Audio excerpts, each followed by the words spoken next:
This is Bennu, one of Earth's closest planetary neighbors.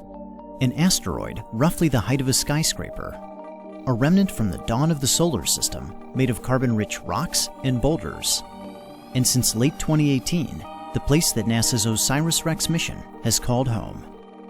When OSIRIS-REx arrived, it began wrapping Bennu in a complex web of observations, starting with a preliminary survey of its size, shape, mass, and spin. On New Year's Eve, OSIRIS-REx was captured into orbit by Bennu's minuscule gravity, making it the smallest world ever to be orbited by a spacecraft.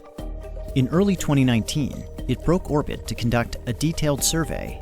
A series of sweeping passes allowed OSIRIS-REx to study geological features at different latitudes and times of day, enabling stereo imaging and landmark-based navigation.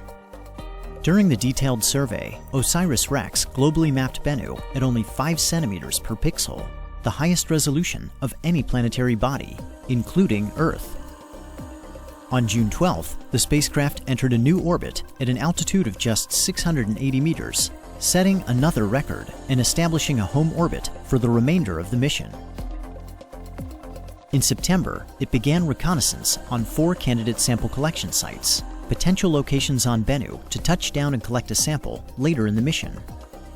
OSIRIS-REx concluded its first year at Bennu back in orbit, circling the asteroid's terminator, or boundary between day and night. Here, outside forces acting on the spacecraft are balanced, allowing it to orbit within the same plane over time. Reconnaissance resumed in early 2020 with close flyovers of the primary sample collection site Nightingale and the backup site Osprey. In mid-April, OSIRIS-REx performed the first of 2 rehearsals prior to sample collection. It navigated to a predetermined checkpoint about 125 meters above Bennu, then descended to within 65 meters before backing away. After the checkpoint rehearsal, OSIRIS-REx flew one final reconnaissance sortie over Site Osprey.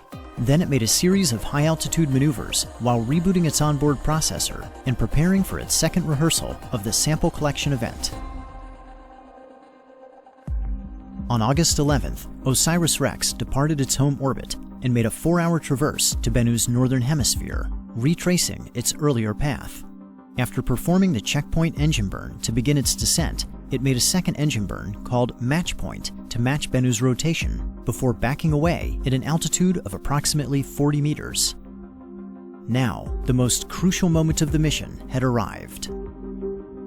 On October 20th, 2020, at approximately 11:30 a.m. Mountain Time, the spacecraft departed orbit.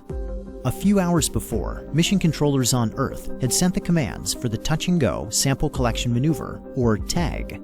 As they watched with anticipation, OSIRIS-REx steered itself to sample site Nightingale, maneuvering toward the small crater at the walking pace of a spider. At 4:11 p.m., the mission received confirmation. OSIRIS-REx had touched down and collected its sample. Following TAG, the spacecraft drifted to a safe distance away from Bennu. By the end of October, mission controllers determined that it had exceeded its goal of collecting 60 grams of asteroid material. They directed it to stow the sample in preparation for return to Earth. Before departing Bennu, OSIRIS-REx was given one final task. On April 7th, it flew over Site Nightingale to observe how the sample collection event had changed the surface. And with that, OSIRIS-REx had recorded its mark on Bennu and spun the last strand of its web.